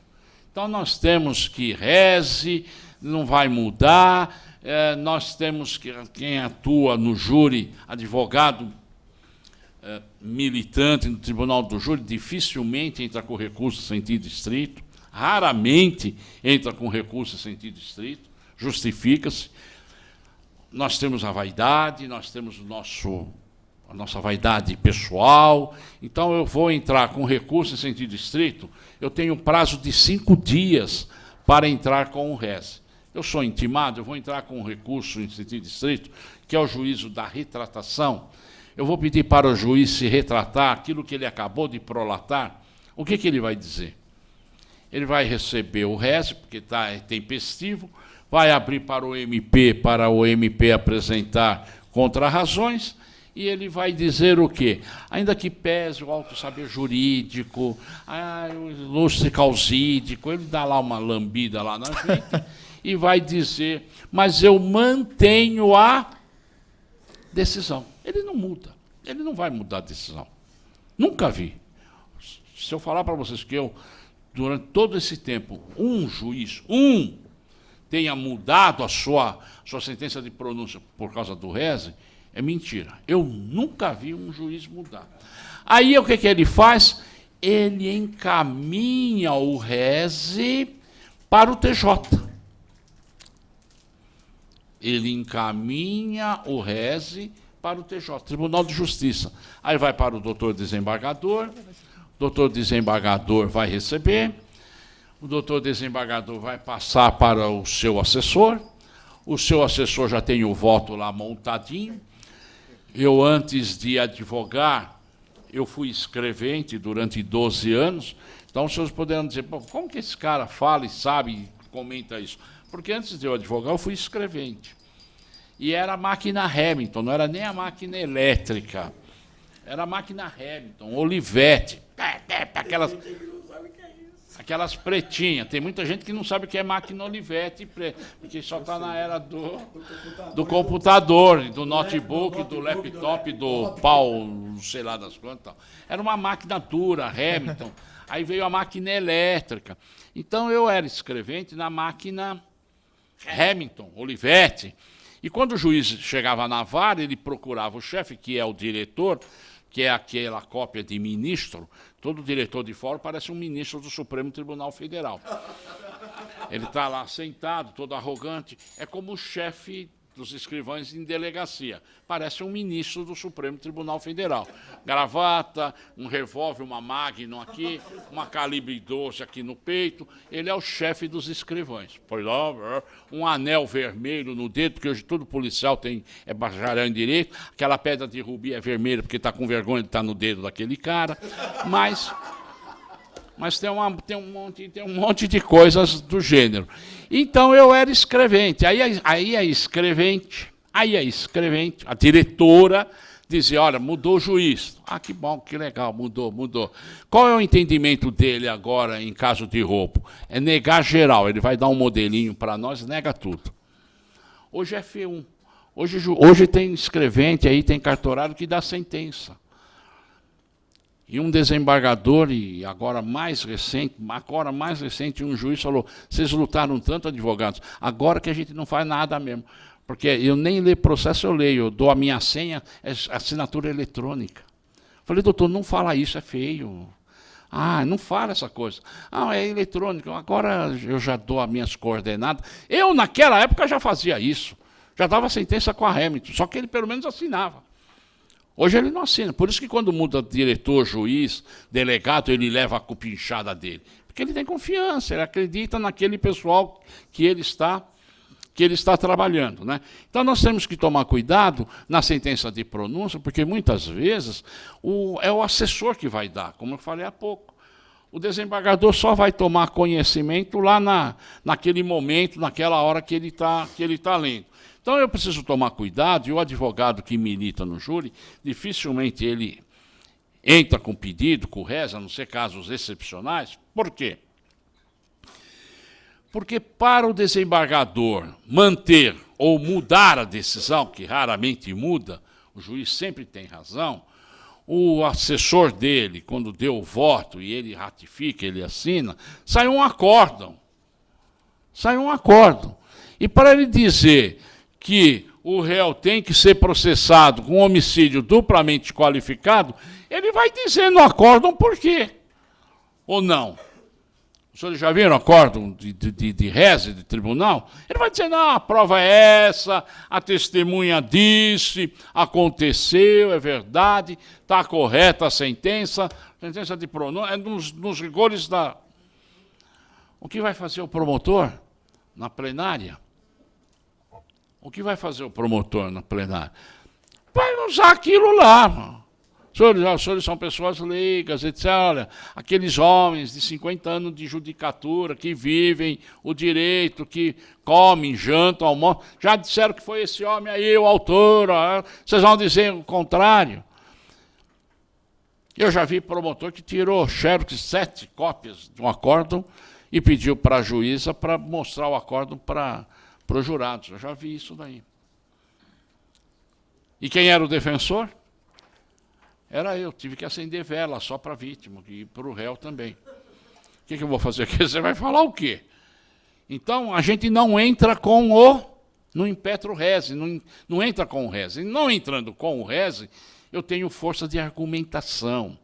E no júri eu tenho que falar fácil. Eu não posso ser arrogante. Eu tenho que falar fácil, porque são pessoas leigas.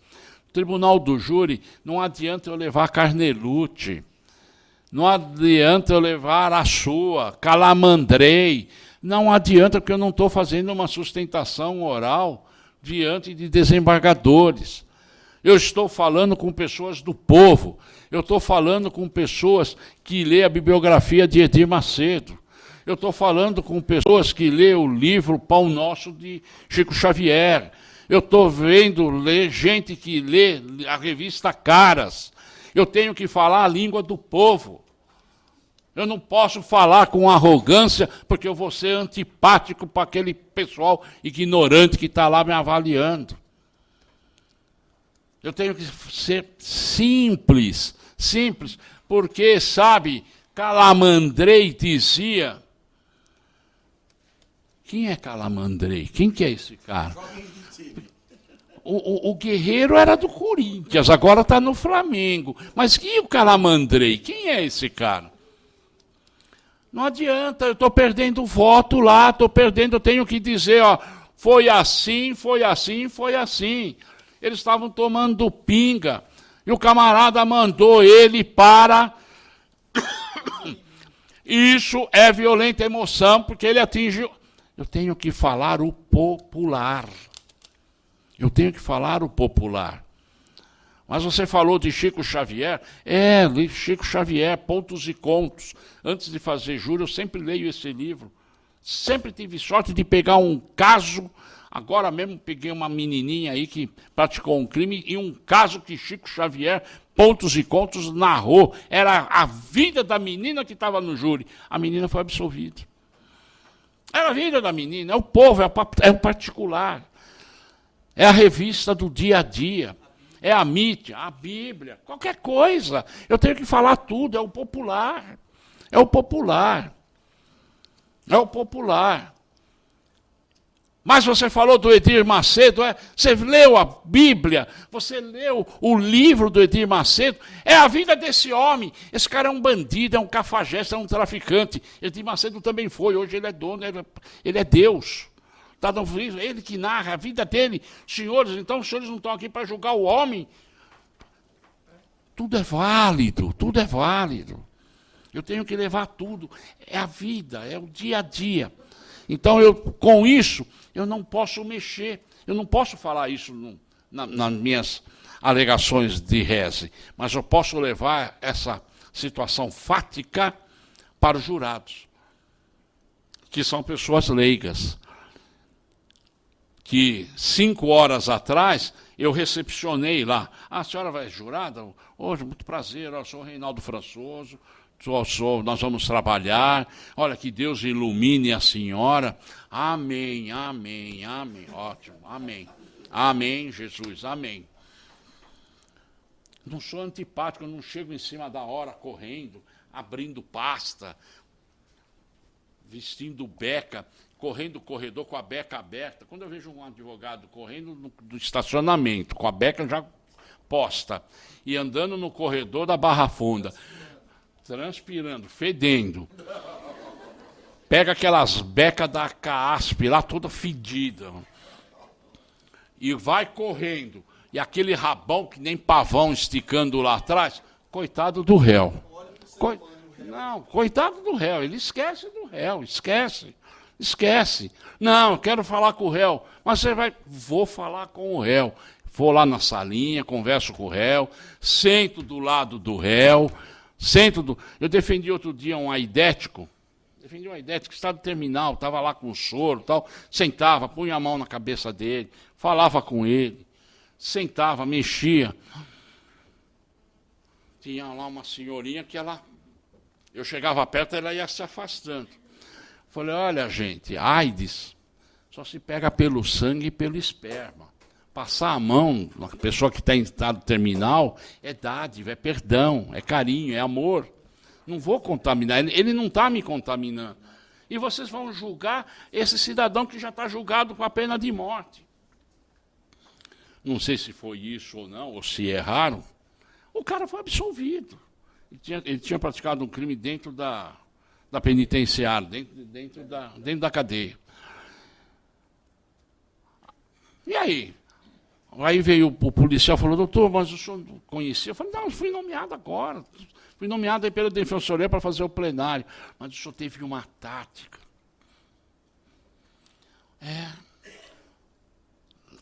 Nós não pudemos deixar esse cara na carceragem. O policial falava para mim, porque todo mundo estava arrepiado. O senhor sentou do lado dele. Eu falei, porque eu leio. E está comprovado cientificamente que se eu fizer sexo com ele, ele vai me passar AIDS.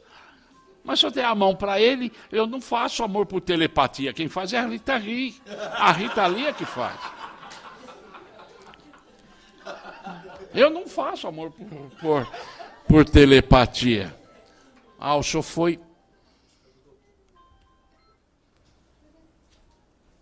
O senhor foi brilhante, doutor. O senhor foi maravilhoso, né?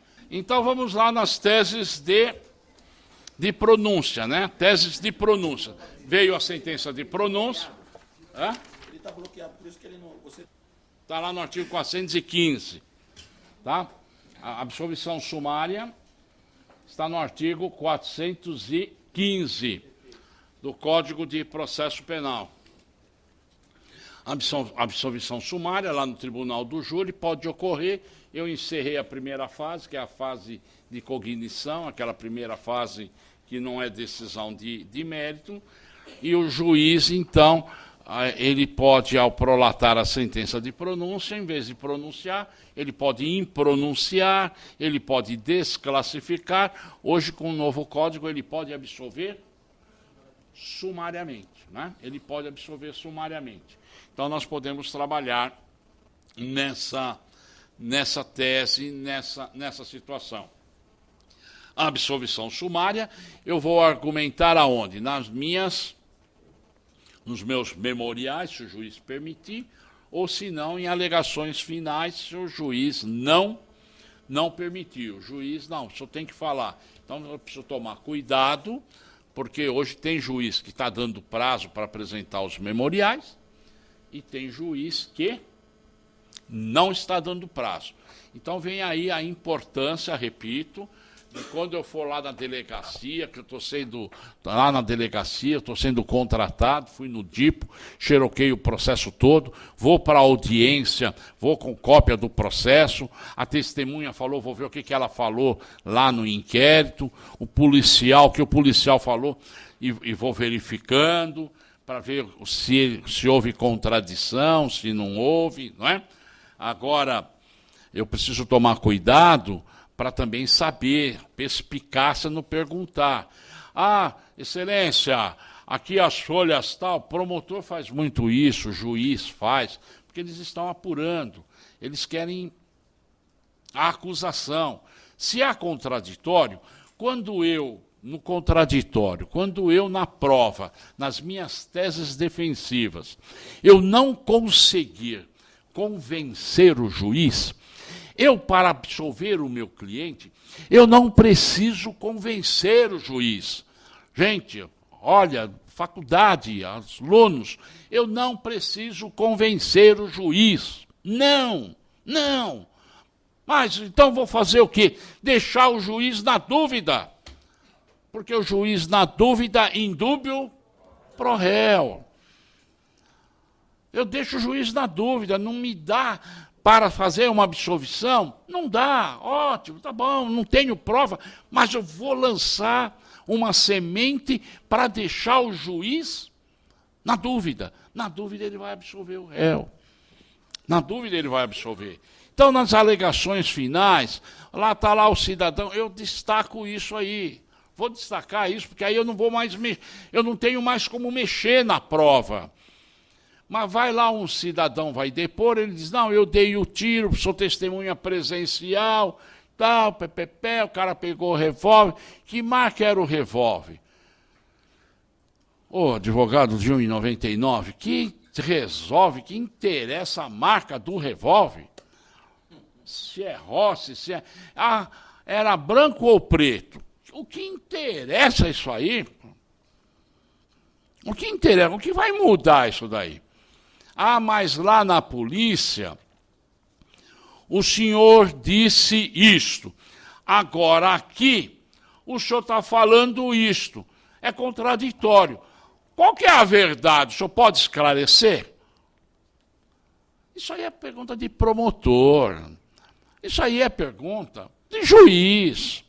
Se ele deu um depoimento contraditório, se o que ele falou na polícia é uma coisa, e aqui na justiça ele está dizendo que está prejudicando o meu cliente, e lá ele ajudou, nas alegações eu vou trabalhar isso.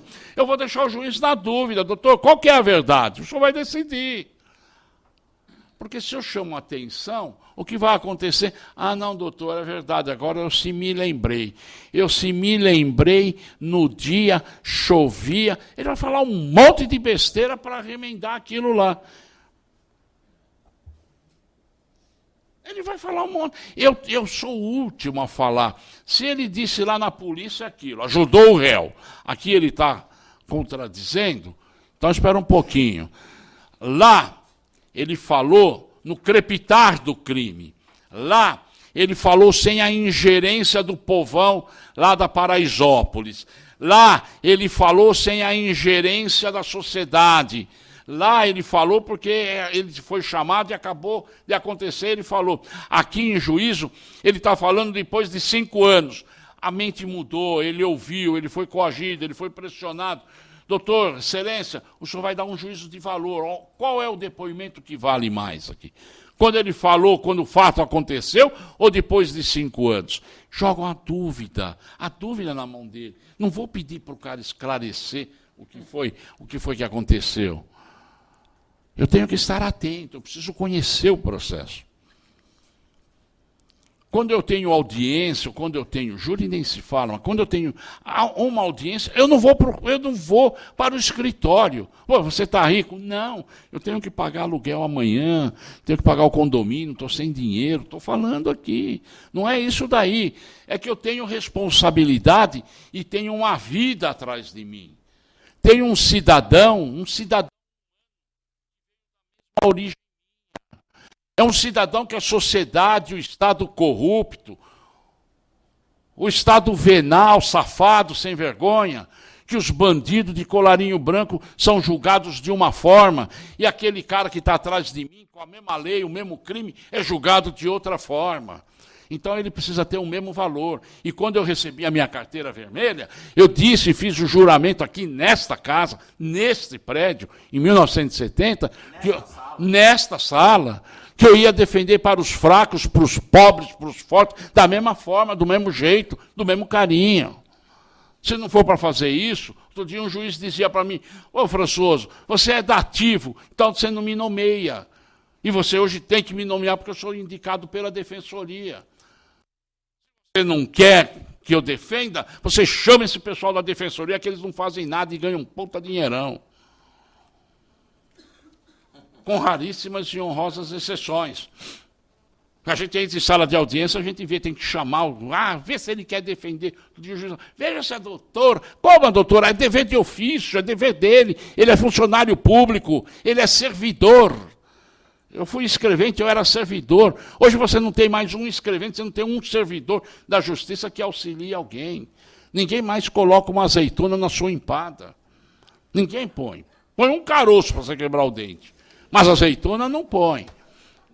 Se puder prejudicar, vai te prejudicar. Então, nós temos que ter essa cautela, nós precisamos ter esse receio da absolvição sumária. Ou desclassificar. Vamos desclassificar para lesão corporal. O cidadão não agiu com ânimos necandi. Vou para plenário. Não chamo nada de atenção quando estou lá na primeira fase. Lá na segunda fase, ouvindo, já sumariando, promotor, assistente de acusação, juiz, o quadro completo. Vamos colocar até o assistente de acusação. Deixa o assistente de acusação perguntar o que ele quer. Ele é um advogado frustrado. Ele é um promotor frustrado. Ele está recebendo, então ele vai fazer gato e sapato, pelo dinheiro ele faz tudo.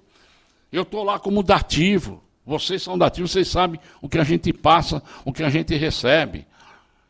Quando não serve mais para a defensoria pública, quando ele sabe que é caso de condenação, ele diz, doutor, dá para um defensor aí, dá para um cara dativo, dá para um dativo.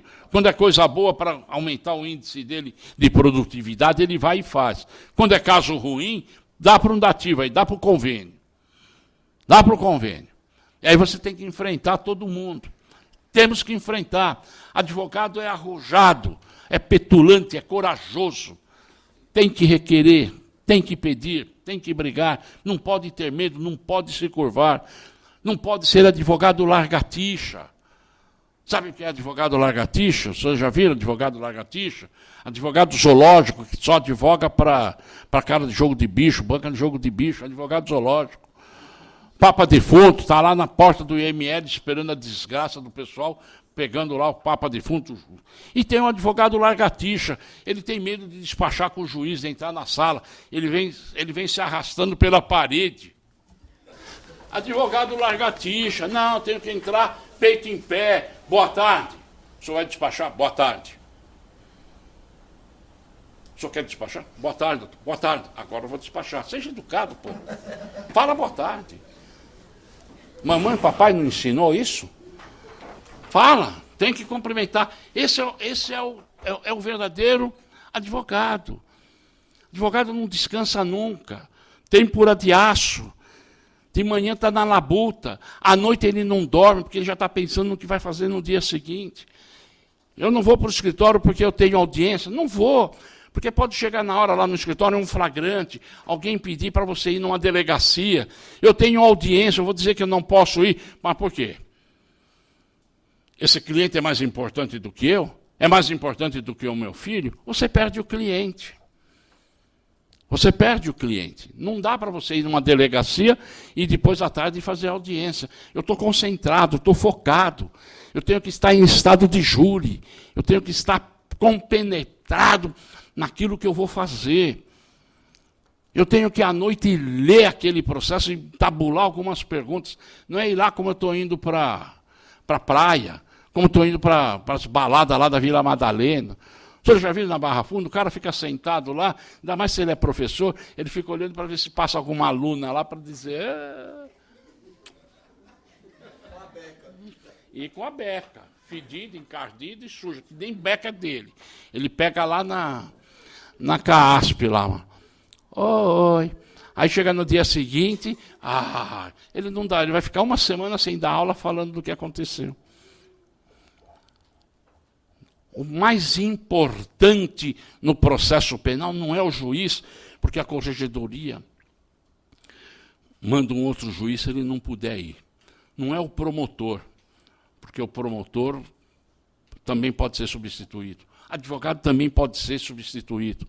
O réu não vai ser substituído. Ninguém vai ser réu dativo. Ninguém quer ser réu ad hoc. Não, eu vou. Tem réu ad hoc. Réu é réu. O mais importante no processo penal é o réu.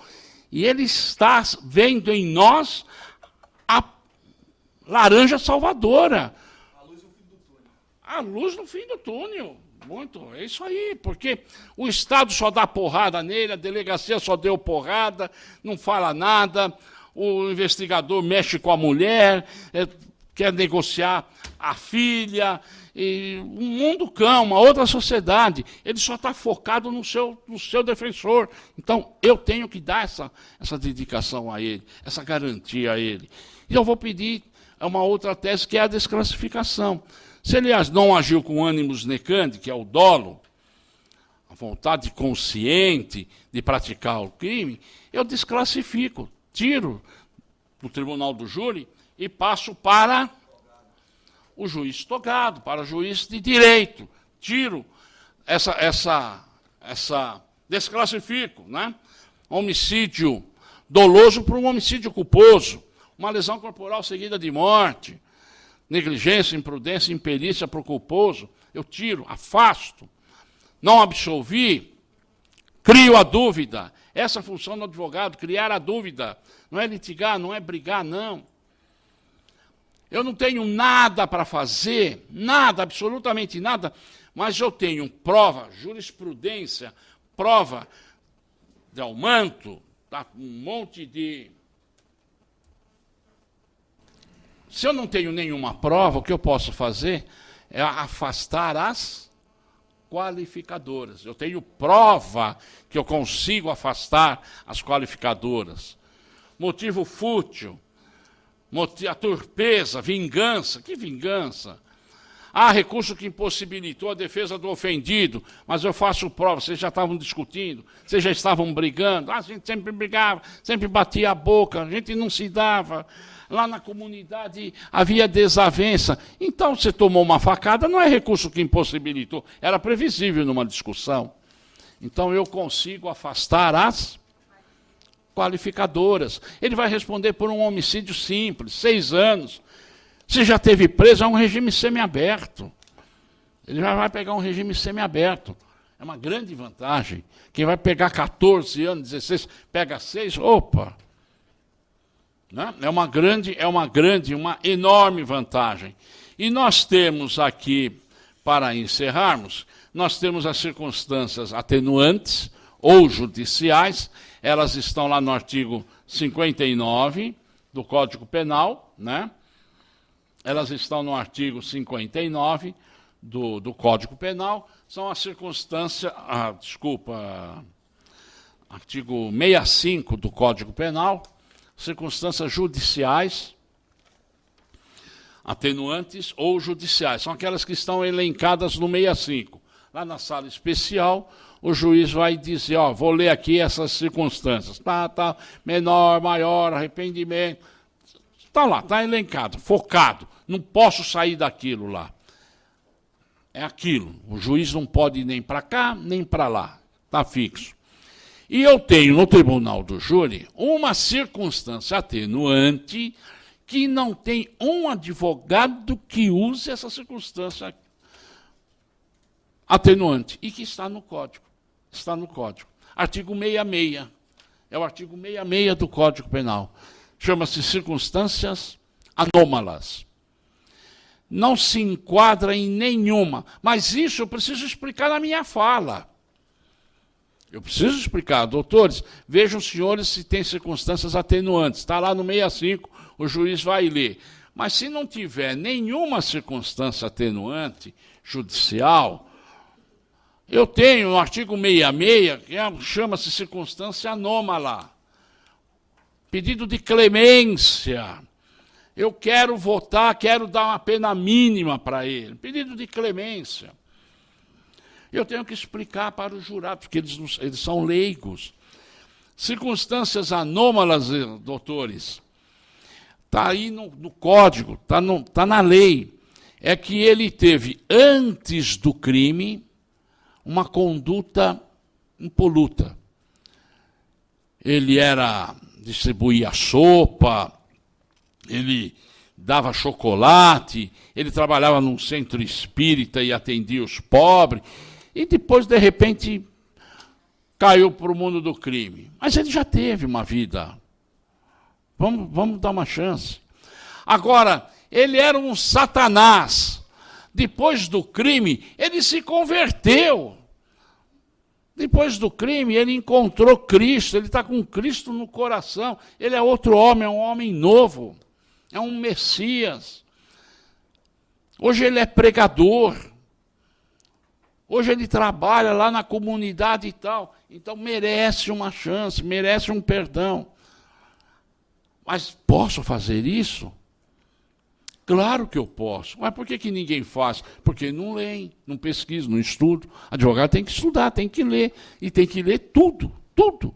Cebolinha, o livro do Cebolinha, Pato Donald. Tem que ler tudo. Caras, tudo. Tem que ler tudo. Vai ver a vida dos artistas, mas vai... Eu não posso perder a oportunidade. A Bruna Surfistinha. Quem? A Bruna, o livro da Bruna Surfistinha. Ah, então, da Bruna. Então, tá? Doce veneno do escorpião. Tá cheio, tá aí, ó. Eu tenho isso no artigo 66 do Código Penal. Nós falamos aqui rapidamente essas teses defensivas. Já estou tomando um puxãozinho de orelha aqui. Agradeço imensamente até essa hora aí, ó, quase meio-dia. Não vai terminar, porque nós vamos abrir aqui para algumas perguntas. Isso. Eu tenho um problema com a televisão aqui, tá, gente? Então, nós vamos continuar falando mais um pouquinho com ele. Então, eu só tenho que agradecer aos senhores imensamente, aos estagiários, colegas, e estamos aí abertos agora para alguma pergunta.